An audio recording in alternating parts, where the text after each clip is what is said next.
скиф. Напред на планичето, държи само напред, да те излезеш напред. Да пробиш, не може, виж ти, леки му не мога да пробиваш скиф. Виж само нагоре и назад. Не си назад, само нагоре. Добре. Защото си му лек. Види му не идем? Как бе? Я виж оня седмичката, где отидеш. Види клифта да. Види ли там? Не.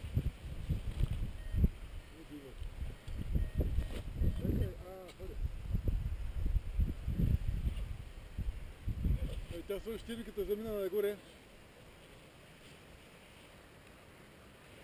Що стане в новия Гената остана в периферията. Той през цялото време 5 цяла сигурно откътване. Аз много мразя на гата дете, да не мога да пробивам. Много гадно. Вече изобщо не пробия. Ще го разпъна. Как бе, добре бе. Той спит на чиска ли сега? Не. Аз не знам на това спит още. Не бе, той бе. В момента на чиска ли спит? Мисля, че не е. След виналите и трябва да...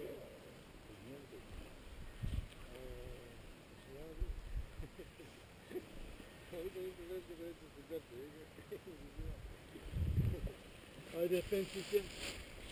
Тук.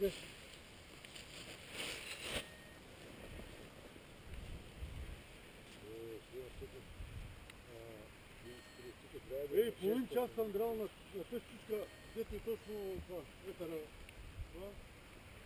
Той едно на тъй на тъй разпределя. Тръгвах и никъде не трябваше да гай. 200 метра няма. Та полегата слаба. И ако да пусне отдолу, има ли диета?